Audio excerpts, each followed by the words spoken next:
Now we're going to move to one of my favorite topics, one of the most scary topics for people that are in nonprofits, and that's fundraising.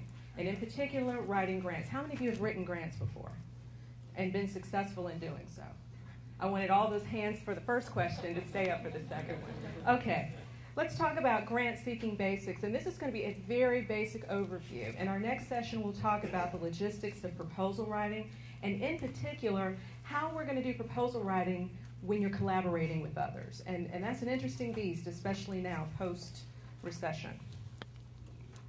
Okay, the Foundation Center, our official mission is to strengthen the social sector by advancing the knowledge of philanthropy in the U.S. and around the world.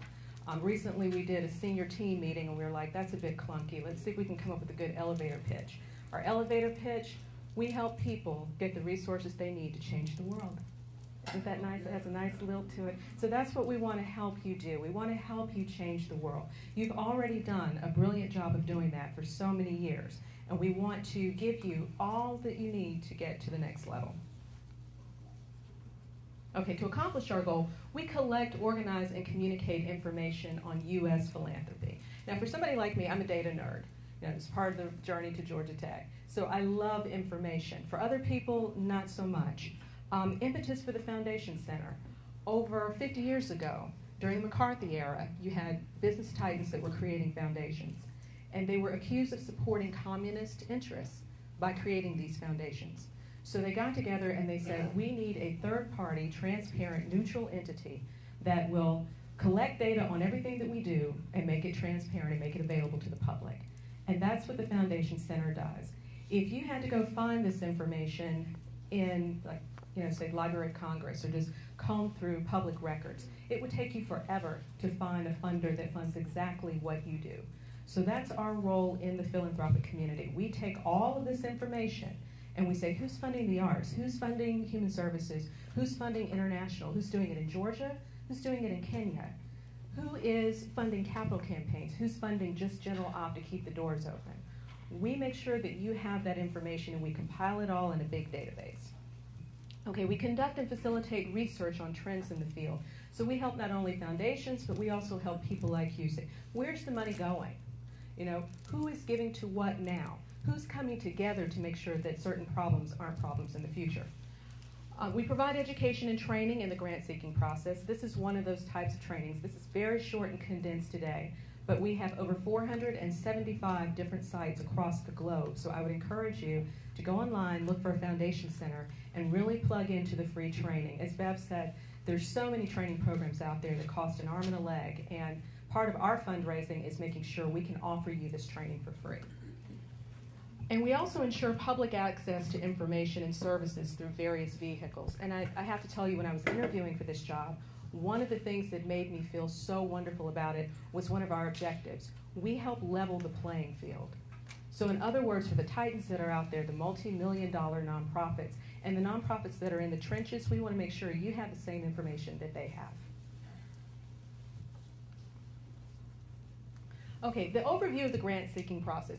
What you need to have in place before you even seek a grant. How many of you say, okay, wow, I found a funder, they might fund me, and I'm going to pull this proposal together, and that's sort of your grant-seeking process? No hands. Okay, I'm going to call on somebody now. I'm going to draft. There's a wonderful woman in my line of sight in a gray sweater. If you had to start writing a grant tomorrow, what would be your process? Well, you'd have to know what the grant's for, because you're going to have to provide data and information. Mm-hmm. You need to know what the grant is for, how you want to accomplish it, what your resources are, how much it's going to cost. Right. Your history, all of that. Okay. It's not a simple matter of just filling in the blanks. Right, right. That's a great answer. That's sort of the mechanics of pulling together a grant. You want to make sure you have all the information on your organization. You want to make sure that you have your budget, the basic things together, and they usually give you a list. Taking a couple of steps back, a few of the questions that you may want to ask are, what are the pain points in the community right now? Whatever your community may be, if it's the community around the corner, if it's the community nationally, if it's the community globally, what is causing everyone pain right now? And how can you be the solution for that pain? So when you start writing grants, thinking about it from that lens, I'm in an interesting position in that I took this job in 2010. It was sort of the bottom of this ugly recession, and you're seeing a lot of nonprofits either going out of business, retrenching, retooling, and the ones that are coming out really strong out of all of this, they're the ones that are asking that question. What are the pain points in our community? What is our mission, and how can we get our mission in the middle of that solution? What you need to know about Grantmakers and how nonprofits are supported. There's a lot to be learned from Grantmakers. If you go out and you look at the Foundation Center database and look at a general profile, you'll see board members, you will see projects that they've supported before. You can also see their PDF of their 990 forms. Again, a lot of information, way too much for the average person. But if you scroll down, you'll start to see a long laundry list of people that they've funded in the past. That helps you for two reasons. One, it says, am I congruent? Am I in line? You know, if they're giving $50,000 to an organization like mine, do I have a shot at getting that $50,000? The other thing that it tells you are potential collaborators. So if Foundation X gives me $50,000 and they're giving a similar organization $50,000, at this point, especially in my career, I feel it is imperative that I explain to the foundation how I'm going to work with organization Y to leverage their dollars. So that's an opportunity for you. It's really gold. You go in and you look at everyone that they're funding and you're like, how can we connect the dots? And how can we say we're using their money in a very smart way? Okay, how you identify funding partners. And I love this vernacular of partners and not just these are the people that fund us. Foundations are really making an investment in you as stewards to solve problems in the community. So when you look at it like that, it doesn't feel like we're really just trying to get money for general op, or we really need to get this building going. No, we need the community to invest in us so we can solve the problems in the community. How can you use the Foundation Center's resources for grant-seeking efforts? And that's what we want to do. We want to make sure that you're taking advantage of all of the resources that we have. Okay. Building a credible nonprofit organization. And we're all in agreement we already have that, everyone here, right?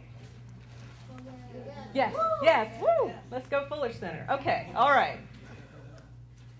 Okay, basics, just 501c3 status, compelling mission. How many people in the room can recite your mission from heart? By heart. Okay. Yes.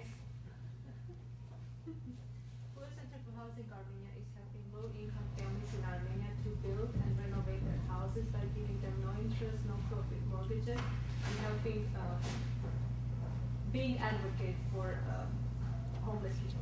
Very good. Very good. Thank you. Yeah, that's a round.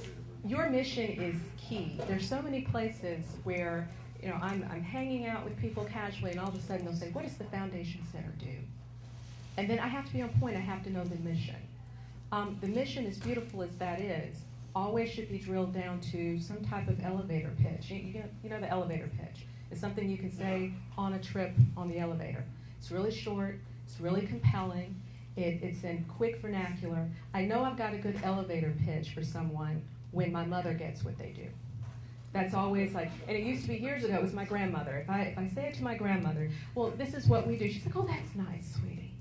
But if she didn't understand what I did, I had a problem. Because most of the people in the world aren't going to understand what you do. If it's too clunky, you've got too much jargon in it, or it's way, way too long and it's specific to you and not specific to solving the world's problems. And again, board of directors to exercise oversight. And this is very, very important in terms of board development. I wish I could do an entire day on this because I love leadership and I love how leadership really shapes where an organization is going. Okay, what funders look for? They look for high-quality programs that meet a real need in the community. And one of the biggest mistakes that I've seen so far, and I probably review upward of 200 to 300 different grant proposals a year. And I used to be a public funder for the Arts Council, and I had as tableside, bedside reading about 150 applications a night. Too much of we need, it's important that we stay in business. I, instead of an inclusive community we, is a sign that you are very insular and not thinking about how you connect to the rest of the community. So when we say high quality programs that meet a real need in the community, we're talking about people that are looking outward and not inward. Inward is how do we meet payroll? How do we survive? And I'm going to tell you a little story. We've had 4 theater companies in the city of Atlanta that have sent out what I call SOS messages. We need $200,000 before X date, or we're going to close our doors. Now, in a robust economy, that kind of message may have prompted people to just pour money into the doors because they don't want this cultural institution to die. In this type of economy, that kind of message prompts people to say, okay, so how is the world going to be different if you do close doors? And how do we know that if we give money to you today, you won't need the same amount of money 6 months from now, a year from now? Really imperative at this point that organizations think about what are we doing for the community other than existing? And it's easy to get into an existing kind of place. Track record of effective program delivery, in other words, how well have you done what you've done? Capable leadership, and this is a key piece to this. More and more, I'm seeing foundations, when you have those side conversations with them, they're talking about leaders more than they're talking about organizations. And it's almost a game of musical chairs. When you see the great leaders keep going from organization to organization, and they leave as a legacy and as a footprint a healthy organization that's very streamlined. A strong organizational and financial structure is absolutely necessary, especially at this point. People want to know that you will survive beyond today. And believe it or not, there are a lot of institutions. I was just shocked. We had one of our national speakers that came and told me that there are so many institutions in New York that are legacies, 100 years, 150 years old, that are about to go out of business. So it's not necessarily, just because you've been in business for a long time, people think that you're a good investment. Okay, the world of grant makers, who supports nonprofits? I always find this very interesting. Okay, if you see the pie chart here, the majority of nonprofits get their money from, 45.5% of it is from goods and services. It's from having some type of revenue stream. If you think about it, for a theater company that's selling tickets, for the Foundation Center, for a lot of nonprofits that are much larger, we sell access to a premium version of the database. This has kept us in business for about 30 years. We get more than half of our revenue from earned income. And so we always suggest to nonprofits, if you don't have that earned income stream, look at how you can provide something, either contracts for services or some kind of widget to keep you in business. Fees for services and goods from government is another 24.3. Private contributions, which most people think this is the lion's share, is only 12.4%. Government grants at 8, investment income 7, and then there are a small sliver of other resources. But let's look at private contributions. Again, still, and some of the churches are skewing this, but you've got 73% of private contributions coming from individuals. Only 5% comes from corporations, 8% from bequests, and 14% from foundations. So foundations are 14% of, let's go back and look at the other chart, 14% of 12 in terms of income. So a lot of people ask now, well, why should we even go for foundation support if it's that small? Foundation support is usually your investment support. That's when you're thinking about, okay, how do we get to the next level? That's when you engage foundations. Okay, national distribution of grant dollars. I always find this chart kind of interesting as well. You've got arts and culture starting on the left here at 10.5%. Human services at 13.1%. A huge share of this is going now towards health, and that's a trend that's increasing at 22.6%. Education, because we have so many issues with public school education. I'm sure most of you heard about what happened in Atlanta recently, and anticipating that that percentage will grow as well. And what that does, unfortunately, if there's seismic issues in health and education, there's usually the squeeze play on human services, the arts, and to some degree the environment. Institutional grant makers, you've got private foundations, which are large individual foundations, direct corporate giving programs, so think your banks, some of your larger corporations like Home Depot, and then you have grant-making public charities. That would include your community foundations and United Way. What is a private foundation? It's non-governmental, so it's not at all attached to the government. It's a nonprofit organization itself. It owns funds or an endowment. It's managed by trustees or directors, and it's established to aid educational, social, religious, etc. issues. Okay, types of private foundations. You have an independent foundation. If you think of the Woodruff Foundation in Atlanta, that would be an independent foundation. Company-sponsored, and then operating. There's usually a 5% payout requirement, and doing the math on this is, I'm not really a finance person, but I do like this particular type of finance. The foundations that are in Georgia right now, I think, have done a stellar job of looking at how do they maintain giving to nonprofits, even though most of them had, at this point, they didn't even have a payout on their endowment. They lost money on their endowments. So I hope that this trend continues. We've done quite a bit of work for the Georgia Grantmakers Alliance, but across the country, a lot of foundations have either said, we're going to change the way that we do things, we're going to pull our scope back so we're not investing so much, and we're going to make it a little bit more targeted, and or they've said, perhaps we may not be able to give money for a couple of years. So because there's sort of a lag with them, you know, their endowments go down and you'll see it the next year or sometimes the year after, probably anticipate things being a little bit lean for a couple of years.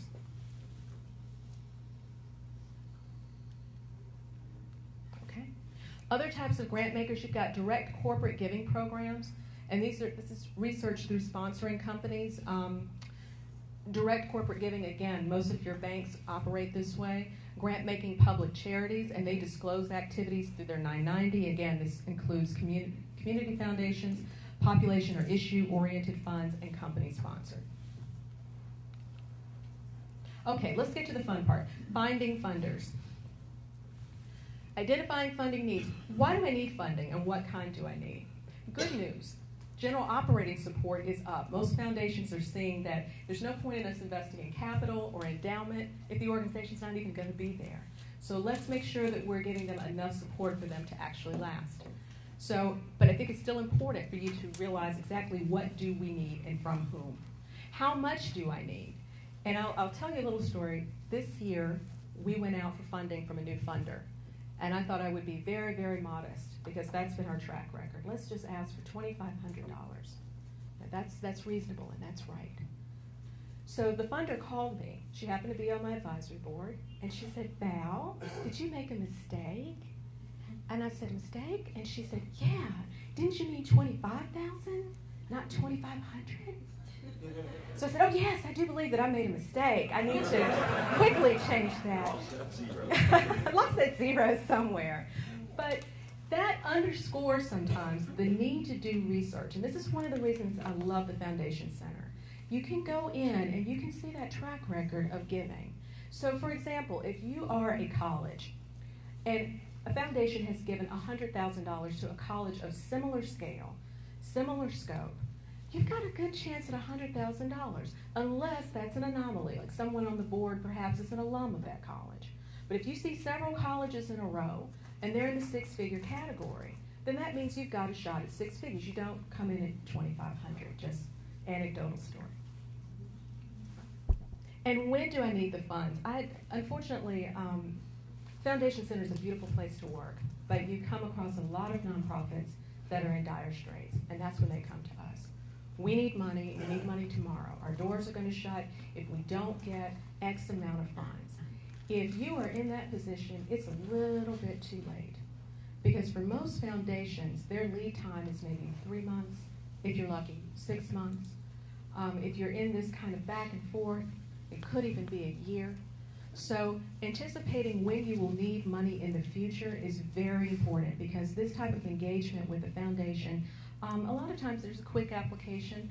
A lot of corporations are moving to online applications, so you don't get to really touch the funder as much as we used to. But for those independent, traditional foundations, that is still a relationship. And you want to make sure that you're building a relationship before you ask for funding. Years and years ago, I started out with a colleague that's now a senior VP at George Washington. And he gave me the best piece of advice I've ever gotten. He said, you better know someone and know them well before you need something from them. And that's like cardinal rule number 1 of fundraising, is you want to start building those relationships first before you even need the money. If you do that, more than likely, the individual is, I won't say a friend, they are a professional contact. That's the best way to put it. And so they're concerned about you and they're concerned about your organization. So they will call you first before you call them, which is a wonderful place to be in. You know, they'll start inviting you to apply, and that's the place you want to be. Okay, let's look for the match. This is the magic of the database that we have, that you can actually match yourself and your mission to a funder. I always tell my classes in Atlanta, fundraising is a whole lot like dating, okay? One, you don't date unless you know who you are. That's a dangerous thing to go out and start dating someone and you don't know who you are as a person. Number two, fundraising is one of those things where it only takes a handful of really good funders. You don't need to get funded by a whole lot of people to make an impact. You really want to start building relationships, especially if you don't have a fundraising track record, slowly. Okay, who funds in my geographic region? That's really important to know as well. And who will provide the type of support I need? Okay, let's refine the match. Has the Grantmaker funded organizations like mine? Again, we talked about this. How much does the Grantmaker give to organizations like mine? You'll find the application process when you go into the database and you pull a funder. You'll see a sheet on them, and that sheet has very valuable information. Initial contact. Should we call them? Should we send a letter of inquiry? Should we send a full proposal? Variations on proposal format. Is there a common grant application? In other words, is there one application for a whole bunch of funders, which is always good for nonprofits? Funders' own application form, which can be a little bit tedious. I don't know about most of you, but when we apply for, say, 20 foundations, we write what's called a boilerplate. We have a good 2-pager that says everything about us.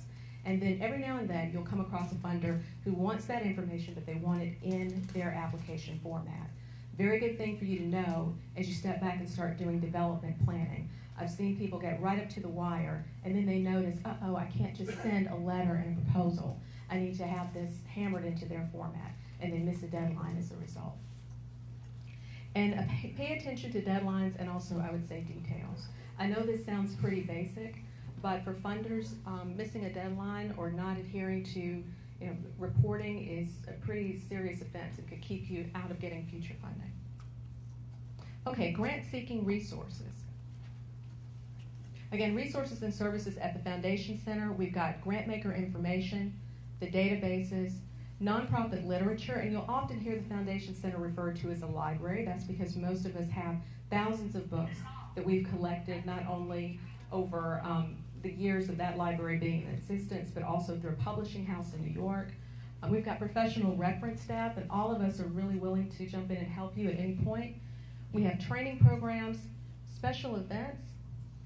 I think I've lost my computer. And well, we can wing it. I think that was near the last slide.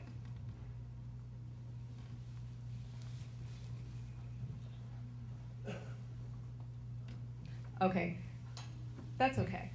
Section 4 is the very end of the presentation, but I just wanted to let you know all of the things. Oh, here we go. Very good.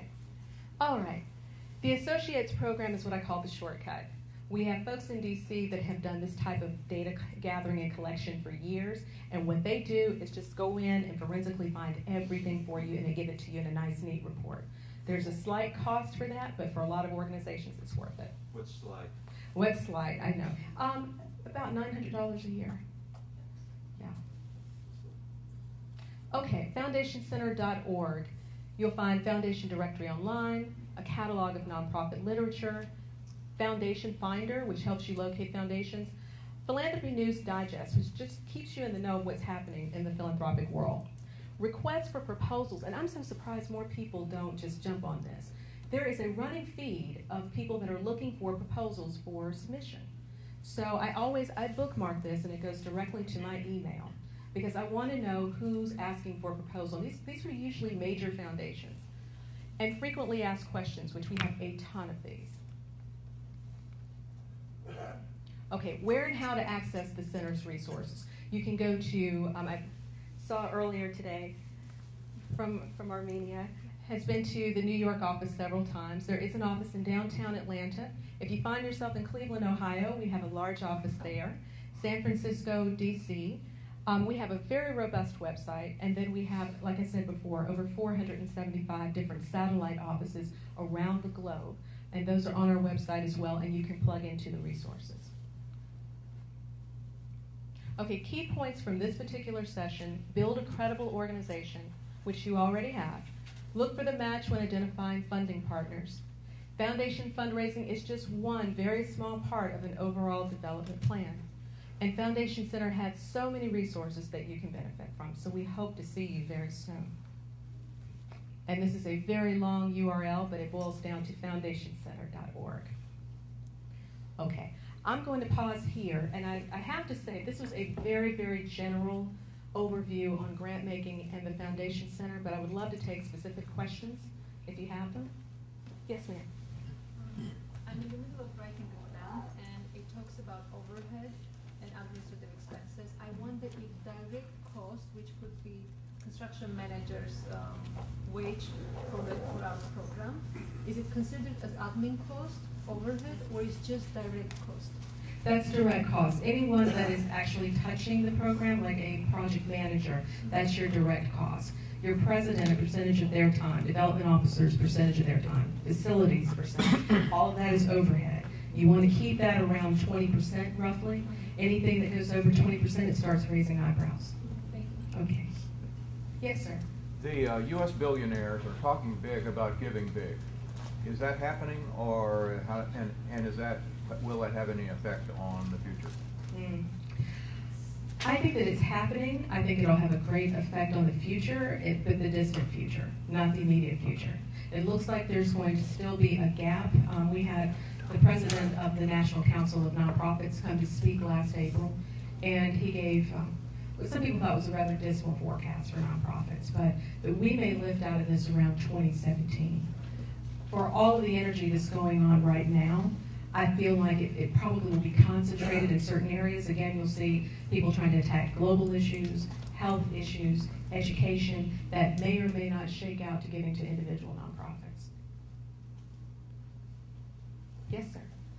Our mission statement says something about the fact that we are unashamedly Christian. Mm-hmm. I'm a little squeamish sometimes on sending that. I'm kind of pick and choose. Is that, for instance, if I think it's a Jewish foundation, I'm probably not going to include it. Should I? Should I wear it right here on my forehead and go, full speed ahead, or should I pick and choose? I love that question. Okay, right now I'm going to take my Foundation Center badge off, and I'm just Val Porter. So, okay, I think you should never ever be ashamed of who you are. I think you should wear your badge and wear it with honor, and if somebody has problems with you being a Christian organization, they're probably not a good fit. And that's why I use the dating analogy all the time.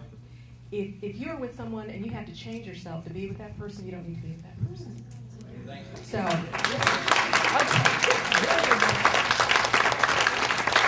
right, Foundation Center badge back on. Next question. Yes, sir. The last slide, the way that you communicate or get in touch with the Foundation Center? Yes, and I can go back to that. It's Foundation Center. It's a very long URL here, but foundationcenter.org, just stop it at that first slash. It's going to get you where you need to go to find training, to find information, to find anything that you need. I've got it. It says get started and training only. Thank you. That's it. That's it. I'm going to go back to that last question for just a second. And I want to give a really good anecdote because I started out my career, the first board that I served on was an arts criticism magazine. And you have to know how special and nuanced and niched art criticism is. It was tough for me. I mean, I came from Georgia Tech. First job was Woodruff Art Center, so it was fire by baptism on contemporary art. And I'm reading this magazine, and they're dead deer suspended from the ceiling. This is contemporary art, and I should understand this. And then at the board meeting, we started talking about, we're going to go after funding for K through 12. And I let this banner go on, because I was about 25, 26 for a while. And then I finally raised my hand. I said, how in the world are you going to explain K through 12 that there's a dead deer suspended from the ceiling in the Contemporary Arts Center? That doesn't quite work. And I was so glad that a group of board members jumped in, and they were with me 100%. That's not our audience. The counter said, well, we're going to lose funding because we're going to lose points on public grants. Public grants really love it when you serve youth. XYZ Foundation is getting so much money for youth. I said, well, then they're not our people. Okay. We put that very hard stake in the ground at a point where that organization was about to go out of business. And I'm so glad that we did, because we attracted talent, staff people that loved contemporary art and would fight for contemporary art. And they did, and we got huge grants from the Warhol Foundation and from the NEA and from people who understood what we were doing and could accept the dead deer on the ceiling. Okay. So the takeaway from all of this is great information, but the takeaway from this, I'd like for all of this to be real and resonate with people at the end of the day, is, embrace your dead deer on the ceiling. Whatever it is that is special about you, embrace it. And find somebody that will embrace it too, because they are out there. Okay? To be continued. Are we okay on wrapping it up now? Okay. All right. I'll see you in about